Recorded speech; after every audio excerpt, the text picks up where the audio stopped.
뭐 검색창 뭐 비즈니스 얼마나 왔다. 이건 사실 투자자들한테 먹히지도 않아요, 지금. 네. 그러면 클라우드 매출에서 얼마 나오고 생성형 GPT에서 얼마 모델을 구축하고 있고 네. 이런 얘기가 나와야 네. 그래야 네이버가 상승 모멘텀을 가질 수가 있는 거지. 그게 아니면은 저는 쉽지가 않다라고 봐요. 오랜만에 투자 박사 종목 오늘 진단해 드리려고 합니다. 네이버에 대해서 여러 가지 설왕설래하는 내용들도 많고 주가도 기대에 못 미치고 계속 하향 내리막길을 걷고 있어가지고 많이들 걱정하고 계신데요. 지금 네이버 같은 경우에 상반기에 개인 순매수 1위 종목입니다. 1위 종목 개인 투자자들 같은 경우에. 근데 하락률이 뭐 거의 26%에 달하고 있어가지고 걱정이 지금 이만저만이 아니어서 네이버 이거 앞으로 어떻게 되는지, 소위 말해서 이제 저희 투자 박사에서는 뭐 망해가고 있다 이렇게 표현을 해드렸는데 왜 지금 그런 상황인지 자세히 지금 진단해드리도록 하겠습니다. 자, 도움 말씀 위해 그레너리 투자자분의 이완수 대표 나오셨습니다. 네, 안녕하십니까. 네. 그 망한다는 얘기하면은 시청률 떨어져요. 시청률을 떠나서 실제 지금 그래프를 보세요.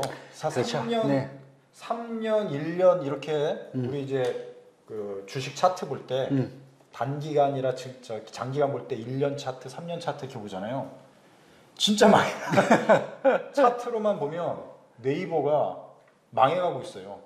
이게 거꾸로 그렇죠. 거꾸로 차트를 보면은 계단식 우상향으로 가면은 이건 엔비디아 같은 경우 계단식 우상향으로 이건 정말 미래의 대장주다 이렇게 표현할 그렇죠. 수가 있는데 네. 거꾸로 네이버 같은 경우는 하향인데 계단식 하향으로 해가지고 완전히 지금 바닥권으로 떨어져 있는. 그렇죠. 네. 그러니까 주식 차트만 보면 네이버가 지금 망해가고 있다. 그렇죠. 그리고 호재성 어떤 그 뉴스나 발표가 나와도 전혀 호재로 주가에 반영이 안 되고 있어요. 인식을 못하죠. 네. 그러면은 이거는 냉정하게, 그러니까 우리가 전 국민이 아니라 국민주라는 인식도 있고 많은 분들이 투자를 하고 또 우리 시장에서 주요 부분을 차지하고 있기 때문에 함부로 그런 말을 하지는 않지만 제가 냉정하게 볼 때는 이건 망해가고 있다는 표현이 어떻게 보면 정확하다고 보거든요. 그래서 이런 전제하에 우리가 정확히 냉정하게 분석을 해야 될 것 같아요. 냉정하게. 네.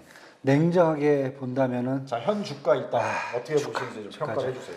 일단 뭐 네이버 주가는 저보다 뭐 투자가분들이 더 열심히 보고 계실 거예요. 그래서 2021년 7월 30일 46만 5천 원을 기록한 이후에 최근 한 1년 반 정도를 보면은 17만 원대로 떨어졌어요. 떨어진 다음에 반토막 난 거죠. 반토막이 충분히 난 거죠.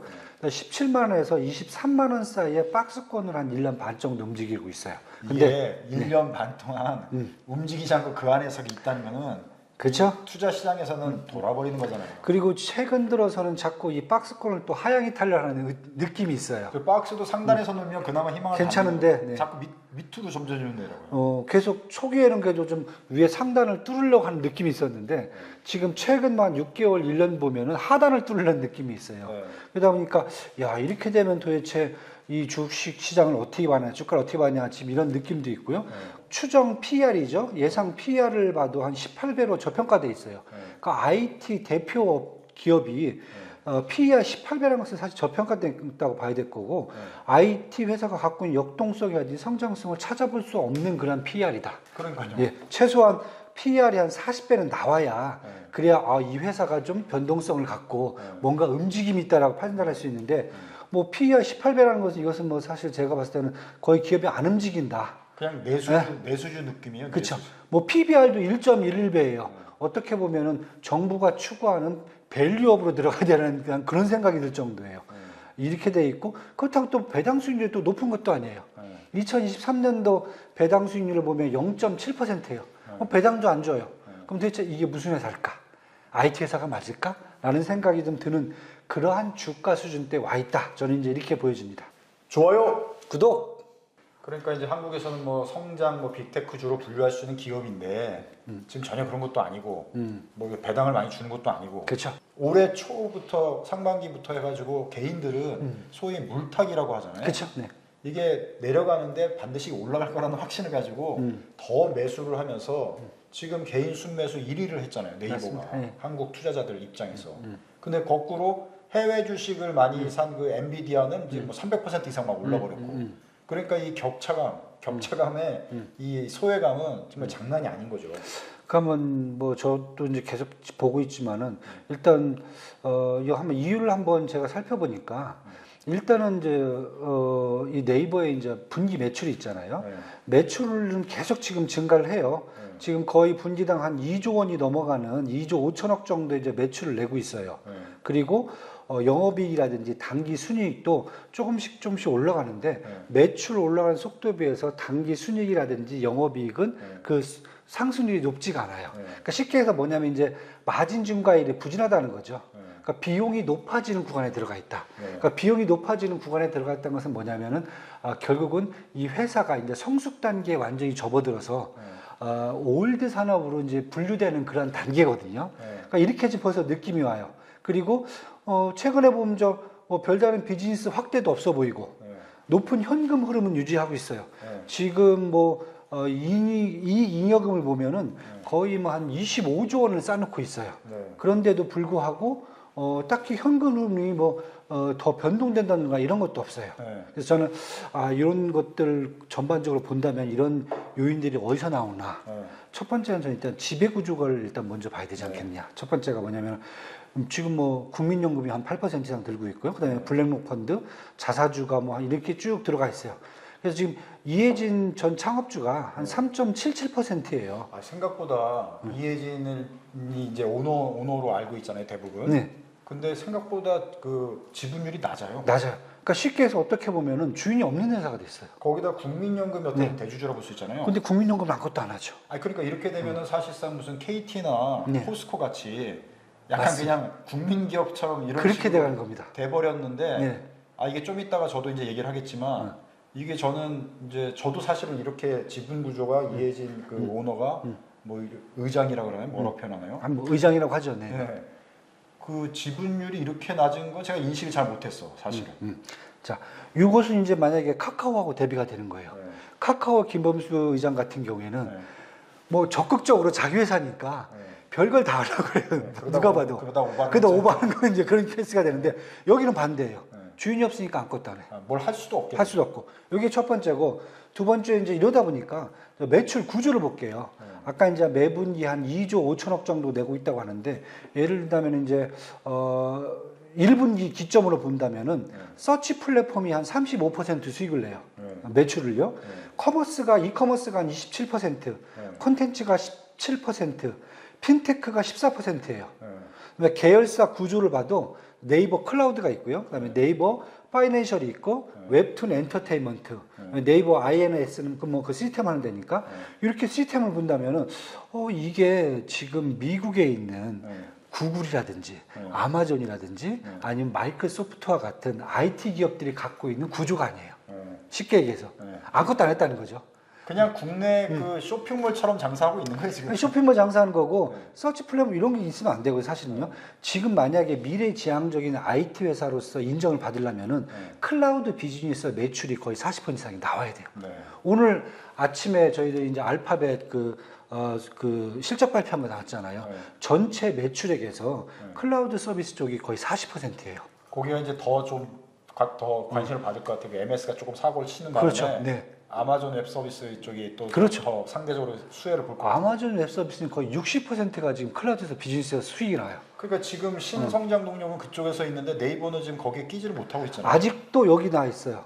뭐라고 돼 있냐면 서치 플랫폼. 그러니까 서치라는 게 말이 돼. 지금은 AI 생성형 챗 GPT가 나와야 되거든요. 그러니까 옛날 뭐 영화관에 갔을 때 우리 많이 봤잖아요. 네이버 광고하는 거. 네. 뭐 몰라? 하고서는 검색창 해가지고 초록색 검색창 해가지고 아직도 그 수준을 못 벗어나. 거기서 멈췄어요. 그래서 저는 이렇게 보면 전반적으로 이런 지분 구조라든지 이런 데서 시장 나오는 이제 매출까지 보면은 결국 이 회사가 지금 국내 IT 회사라는 것은 왜 1분기에 왜 많이 샀겠습니까? 미국의 IT 회사들이 빅테크들이 성과가 쭉 나오고 올라간 것을 보니까 한국의 IT 기업도 당연히 동조화될 거라고 본 거거든요. 그렇게 본 거죠. 그런데 미국하고 보니까 사업 구조는 동조화가 안 돼 있어. 그럼 어떻게 되는 거예요? 당한 거죠. 저는 이렇게 봅니다, 지금. 좋아요. 구독. 최근 들어서 그나마 좀 호재라고 볼 수 있는 뉴스들이 있었어요. 네. 대표적으로 나스닥에 네이버 웹툰이 상장을 했잖아요. 그렇죠, 네. 그러니까 이게 이제 우리나라 기본적인 시각으로 보면은 나스닥에 한국 기업 뭐 자회사가 상장을 해? 그 엄청난 호재가 될 그럼요. 수가 네, 있고 네. 또 상승 곡선 중에 있다면 이게 모멘텀이 또 될 수도 있는 그쵸, 네, 네. 어떻게 보면 빅 이벤트였거든요. 네, 네, 네. 근데 하나도 안 먹혔어. 네. 주가에. 네. 또 한 가지. 네. 라인 야후 사태로 해서 일본에서 이제 지분 다 뺏기느냐면 난리 났었잖아요. 그쵸. 난리 났었는데 어찌 됐건 간에 그 일본에서 한 발 좀 물러서는 입장을 표명하면서 네. 그 지분 사태가 일단은 진정이 됐어요. 네. 장기적으로 또 어떻게 될지 모르지만 일단은 최악의 사태를 그쵸. 정면한 거예요. 근데 그것도 하나의 호재일 수 있는데 반영이 안 됐어요. 그렇죠. 네. 또 한 가지. 가장 최근에 사우디하고 그렇죠. 그 디지털 트윈 그 협약식을 맺었단 말이에요. 맞아요. 근데 사우디 같은 경우는 이제 오일머니의 이제 중심 국가인데다가 한국하고 네옴시티 뭐 이런 또 협력 그런 그쵸. 이게 있는 거기 때문에 어떻게 보면 이게 뉴스로 따지면 굉장히 호재가 될 수 있는 맞아요. 어떤 소식이에요. 근데 이것도 전혀 반영이 안 돼. 자, 제, 어떻게 보십니까? 제가 보기에는 사실 이런 해당 그 호재 뭐 또 악재 이런 것들이 어떻게 보면은 투자자들이 네이버에게 바라는 것이 아니다. 네. 지금 엄한 데를 찌르고 있다. 네. 이렇게 지금 보여지고 먼저 볼까요? 뭐 네이버 웹툰 나스닥에 이제 웹툰 엔터테인먼트 회사가 상장을 했어요. 근데 사실 이 웹툰 네이버 웹툰의 주요 고객은 한국과 일본이에요. 네. 미국 미국 사람들은 안 보나요? 안 봐요. 웹툰 관심도 없어요. 거기는 마블이 지배하는 세상이에요. 어차피 한국, 일본 사람들이 보는 건데. 예. 그러면은 그러면 거의 쿠팡 쿠팡이에요. 아니 아무도 미국에서 신경도 안 쓰는데 왜 나스닥에 가서 했는지 그걸 이해를 못한. 할 거면 차라리 한국에다 가던가. 한국에서 하도 시달리니까. 그러니까 결국 투자가 입장에서는 그럼 웹툰 이거 어떻게 하라고? 거의 이거예요. 그리고 메인 비즈니스가 사실 IT 회사가 웹툰이 된다는 게 말이 안 되잖아요. 네. 첫 번째 이거예요. 두 번째 사우디하고 협력을 했는데 그럼 중동에서 네이버가 비즈니스를 뭘 할지 협력을 했는데 그럼 중동 시장이 그렇게 네이버가 비즈니스를 하기에 큰 시장이냐? 뭐 큰 시장은 아니지만 돈이 있는 시장이니까. 돈이 있는데 거기는 그냥 나라가 돈이 있는 거지 왕족이 돈이 있는 거지 개인들이 그렇게 인구가 많아갖고 일본 같이 뭐 1억 명이 넘어갔고 이 사람들이 IT 쪽에 테크 쪽에 필요해갖고 이것을 막 인터넷을 찾고 이렇게 하는 건데 협력을 했는데 중요한 게 그거예요. 그럼 네이버가 가서 얘들한테 챗 GTP 같은 걸 제공하느냐? 아니잖아요. 그런 건 아니죠. 그런 건 아니고 이제 여기는 왕족 국가에서 이제 도시 개발이나 뭐 홍수 재난재해 뭐 이런 거에 대한 이제 플랫폼을 이제 뭐 개발하고 이제 관리하고 뭐 공간의 어떤 그 분석을 하는데 이제 네이버 협력한다는데 아직 구체적인 뭐 그런 게 내용도 안 없고 나왔으니까. 사실은 제가 알기로는 그 시스템을 중국 업체들하고 이미 제가 그 사우디 같은 경우에는 많이 이미 해놓은 걸로 제가 알고 있어요. 그래서 원오브댐이 네이버라는 거죠. 네이버가 메인이 아닐 수 있다는 그러한 이제 불안감이 있는 거죠. 그다음에 세 번째는 라인 사태 이후에도 이제 사실 네이버가 적극적으로 대응을 아직도 안 해요. 사실은 네. 그냥 정부 눈치만 보고 있고 청문회만 끌려다니고 있고. 그냥 휴전 상태라고 보는 게 맞겠죠. 휴전 상태. 그리고 지금 뭐 소문에 의하면 계속 일본 쪽에서는 쥐두새도 모르게 그 지분을 지금 갖고 가려는 얘기가 있다. 조용해지면. 그러다 보니까 결국 일본과 동남아시아에서는 이제 비즈니스를 결국 잃게 될 거라는 생각이 지배적인 거예요. 이게 시간제라면은 네이버한테 유리한 게 아니라고 지금 보는 거죠. 그러니까 결국 이런 부분들이 본다면은 네이버 입장에서는 성장 동력도 잃었는데 자꾸 엄한 데 가서 들쑤시고 있다. 이렇게 지금 투자자들 입장에서 보이는 거죠. 자, 성장 동력을 잃은 상태에서 모멘텀도 찾지 못하고 있다. 그렇죠. 네. 그 단기 호재라고 볼 수 있는 것도 딱히 호재라고 볼 수 없다. 이렇게 지금 진단을 할 수 있는 거잖아요. 네네. 저 2박의 분석을 종합을 하면 만약에 이제 비교를 좀 해보자고요. 아마존이라든지 아니면은 뭐 알파벳이라든지 마이크로소프트가 실적 발표할 때마다 이 실적에 따라서 아니면 실적 가이던스에 따라서 주가가 막 급등할 때가 있고 막 밀릴 때가 있어요. 그거의 기준이 뭐냐면은 AI, 클라우드 서비스에서 매출이 얼만큼 성장할 거고 지금 나오고 있느냐. 이게 그냥 기준이에요. 딱. 근데 여기는 네이버는 그러한 기준 자체가 아무것도 없어요. 그럼 뭘 갖고 우리 투자가가 판단을 해야 되죠? 이런 상태입니다. 매출하고 수익만 봐야 되는 상황이죠. 뭐 그렇다고 배당을 주나요? 배당도 주는 거 아니잖아요. 그럼 이게 이제 이 회사가 이제 애매모호해지는 거죠. 그 부분에서 이제 저도 이해진 그 지분율, 오너의 지분율이 낮은 게 상당히 그게 그런 부분이 또 작동을 하는구나. 뭔가 결단력 있는 움직임과 배당이든 뭐 그다음에 뭐 그 주가 부양을 위한 어떤 뭐 주주 친화적인 정책. 안 되면 자사주라도 매입해야 되는데 그것도 그러니까 없어요. 그런 것들이 어떻게 보면은 다 컨센서스를 이루어야 되는 거니까 이게 뭐 국민연금이 이렇게 8% 이상 이렇게 갖고 있고 그러면 야 쉽지 않겠구나. 그렇죠. 해외 뭐 저기 블랙록 같은 데에서도 펀드도 막 5% 이상 들고 있고. 그러니까 해외 눈치도 봐야 되고. 네. 우리 사주가 또 거의 6%가 있으면 노동조합 눈치도 봐야 되고 노조 눈치도 봐야 되고. 자, 이게 증권, 금융, 뭐 산업 차원에서는 지금 이박이 분석하신 대로 이렇게 볼 수도 있겠고 저한테 한번 물어봐주세요. 네이버가 왜 이렇게 지지부진하고 지금 망해가고 있는지. 왜 그럴까요?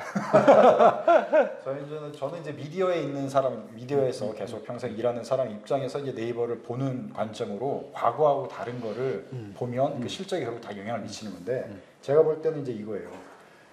아까 말씀대로 검색에 의해서 컸잖아요. 대한민국의 검색 포털 시스템이 네이버가 시장을 연 거잖아요. 그렇죠. 네. 그걸로 급성장을 했단 말이죠. 그 다음 또 한 가지가 우리나라 뉴스 포털의 시장을 네이버가 열었고 지금 독점 시장을 갖고 있잖아요. 지금 독점이에요. 독점. 뉴스 포털에.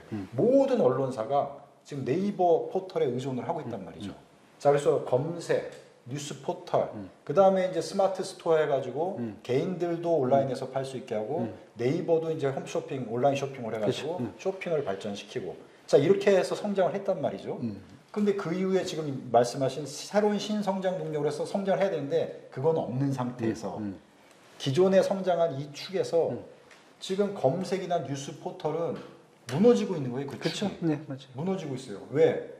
구글이 글로벌 포털이 한국에서 계속 성장하고 네이버 독점 구조가 점점 무너지고 있단 말이죠. 그 다음에 유튜브라는 동영상 그 뉴스 그쵸. 어떻게 보면 유튜브는 뭐 뉴스 포털은 아니지만 아니죠. 각종 정보를 영상으로 보는 유튜브가 한국에서 급성장하고 있기 때문에 텍스트 기반으로 되어 있는 네이버 뉴스 포털이 당연히 하락을 할 수밖에 없는 맞습니다. 거예요. 그 다음에 각 언론사들이 이제는 네이버를 상대로 계속 뭐 악유를 하고 뭐 주장하는 것도 있고 그 다음에 최근에 이제 정치 사회적인 문제이긴 하지만 정부 입장에서도 네이버 니들은 뭐냐 뉴스를 니들이 뭔데 편집을 하고 그치. 언론사를 선택하고 뉴스를 니들이 뭐 좌우를 나눠가지고 뭐 하냐 이런 식으로 이렇게 사실을 떠나서 정부가 볼 때는 괘씸하게 보는 거거든요. 그러니까 규제로 들어간단 말이죠. 그러니까 네이버는 독점 포털의 플랫폼 시장이었는데 정부가 각종 규제를 하고 계속 옥을 재니까 네이버는 날개를 펼칠 수 없고 눈치를 볼 수밖에 없고 그러니까 신성장 능력을 강력하게 추진하기도 그렇죠. 어려운 거고 그 다음에 온라인 쇼핑 같은 경우는 알리테무 같은 그렇죠. 중국의 중국의 저가. 온라인 쇼핑이 지금 이렇게 막 치고 들어오고 있는데 네이버 쇼핑이라는 게 언제까지 그 버티겠어요. 맞아. 제가 볼 때는 지금 이런 상황에서 신성장 능력도 없으니까 결국 네이버는 이대로 가면 계속 망해가는 길이다. 잘하면 이제 부동산 관리사로 바뀔 것 같아요. 자사 건물 관리하는. 말씀하신 대로 지금 네이버가 그나마 사람들이 보고 있는 거는 그 부동산 가격 그거하고 그렇죠. 공인중개사들이 네이버 거기에 의존을 하니까 그 다음에 지도 길찾기도 해야 되고.